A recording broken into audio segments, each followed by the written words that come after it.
Ouais l'équipe, salut à tous, j'espère que vous allez bien.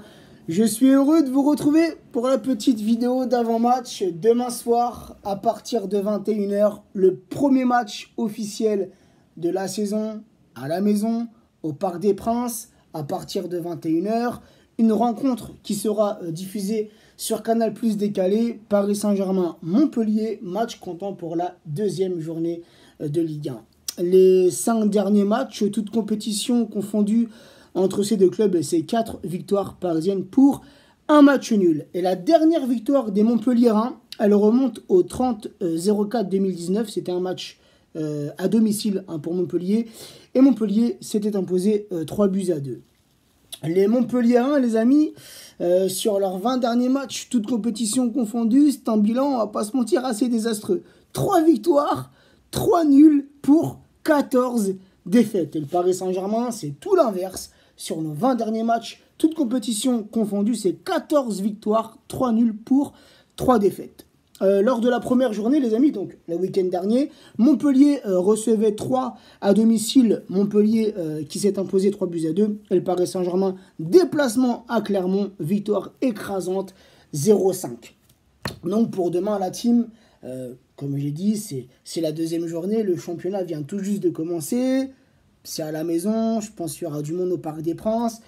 Et honnêtement, si je me référence à tout ce que j'ai vu depuis quelques semaines maintenant, j'ai vraiment pas d'inquiétude pour demain soir. Et je pense, en plus, il y aura le retour de Kylian, son premier match de la saison à la maison devant son public. Donc sincèrement, la team, je ne me fais pas de soucis. On est dans une bonne dynamique. Je pense qu'il y a une très très bonne relation entre les joueurs avec l'entraîneur. Je viens d'écouter juste avant la vidéo la conférence de presse de Galtier. Je crois qu'il l'a donné hier, la conf de presse.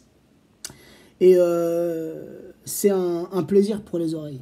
Un plaisir, tu vois, un plaisir d'avoir un entraîneur français qui parle français, qui ne mâche pas ses mots, qui répond correctement aux questions. T'as vu, c'est pas un mec qui est là, il tourne autour du pot, il essaye de chercher des explications ou quoi que ce soit. On lui pose une question, il répond franchement. Comme il l'a fait sur le cas Icardi, par exemple.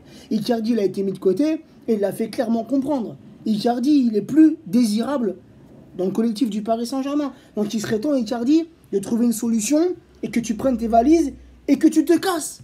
T'as plus rien à faire chez nous.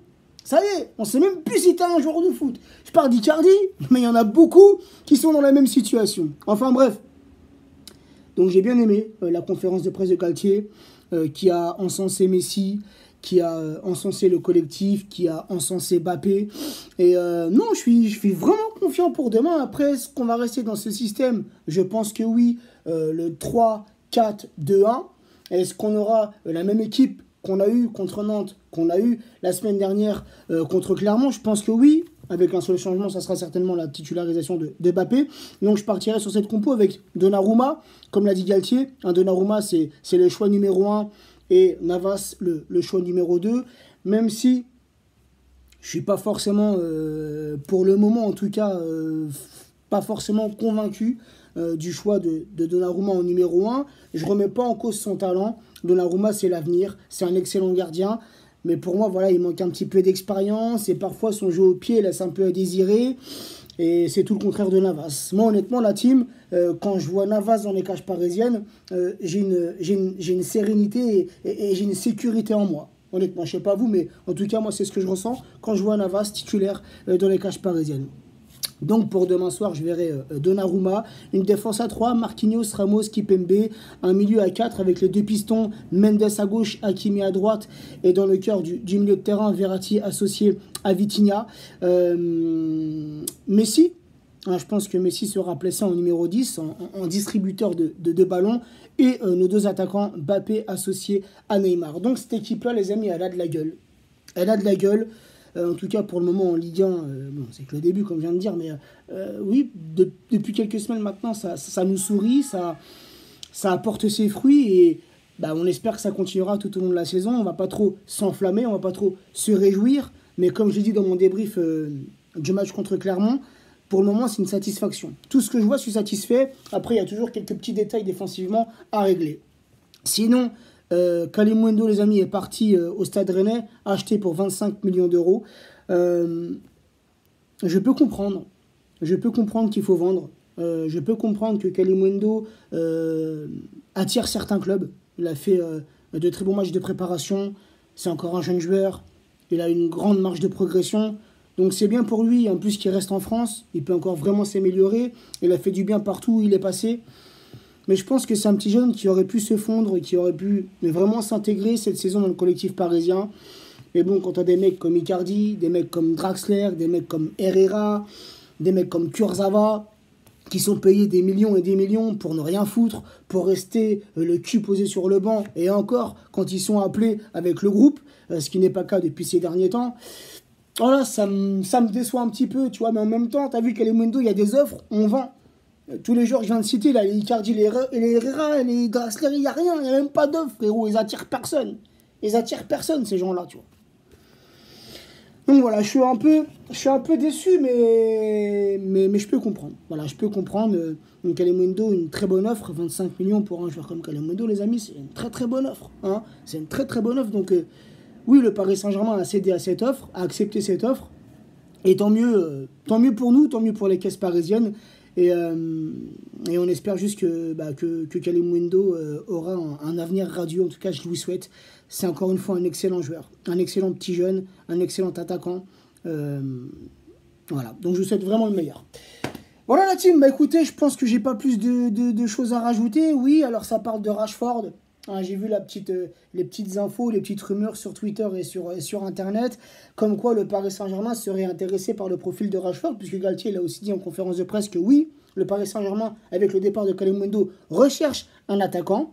La saison va être longue, la saison va être coupée en plein milieu par la Coupe du Monde, donc on n'est pas à l'abri de certaines blessures. En plus, nous, avec les blessures, j'ai envie de te dire qu'on s'entend plutôt bien avec les blessures, hein, malheureusement. Donc... oui, un profil intéressant, Rashford, hein. C'est un jeune joueur. Je pense que lui aussi, il a encore une bonne marge de progression.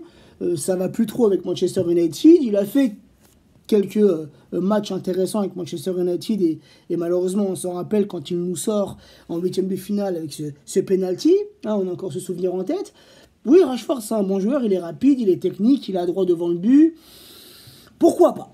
J'ai envie de te dire, ça peut se tenter. Honnêtement, ça peut se tenter. Mais t'as vu, Rashford, quand même, c'est un joueur de calibre. T'as Ekitike, t'as Mbappé, t'as Messi, t'as Neymar, t'as même Sarabia qui peut jouer dans ce rôle d'attaquant. T'as des ailiers comme Draxler, t'as encore un attaquant offensif dont t'arrives pas à te séparer, Icardi. Donc ça commence à être un peu, tu vois, à être un petit peu chargé offensivement. Mais si Rashford vient, je ne crache pas dessus. Voilà, je pense que ce profil-là peut être intéressant pour le Paris Saint-Germain. Après, vraiment un profil qu'il nous faudrait... Un type de joueur qu'il nous faudrait, c'est un défenseur central. Là, on a 3 centraux. Et ils seront certainement alignés demain. Marquinhos, Ramos, Kimpembe. C'est un peu léger. Tu vois ce que je veux dire? Bon, il y a encore Diallo qui est encore là. On ne sait pas s'il va rester au Paris Saint-Germain. Mais pour moi, il faudrait vraiment un quatrième défenseur central pour bien combler la défense parisienne. Puisque les pistons, on a ce qu'il faut. Mendes, Bernat, Hakimi et Mukiele. Ça, c'est réglé. Et pour moi, vraiment, il faudrait un quatrième défenseur central et de métier avec de l'expérience. Voilà. Donc voilà, la team, je pense que j'ai tout dit. Mon petit prono pour demain, vu qu'on s'est imposé 0,5 au match aller, je sais pas, demain, je verrai bien un petit clean sheet encore. Un petit clean sheet de la défense parisienne. Et je partirai sur un petit, allez, on va dire un petit 4-0 pour le Paris Saint-Germain. Soyons fous. N'hésitez pas en commentaire, les amis, à me donner votre compo et votre prono. Sur ce, prenez soin de vous, prenez soin des vôtres. Et je vous dis à demain soir pour le petit débrief. Ciao la team. Demain soir ou dimanche, je verrai.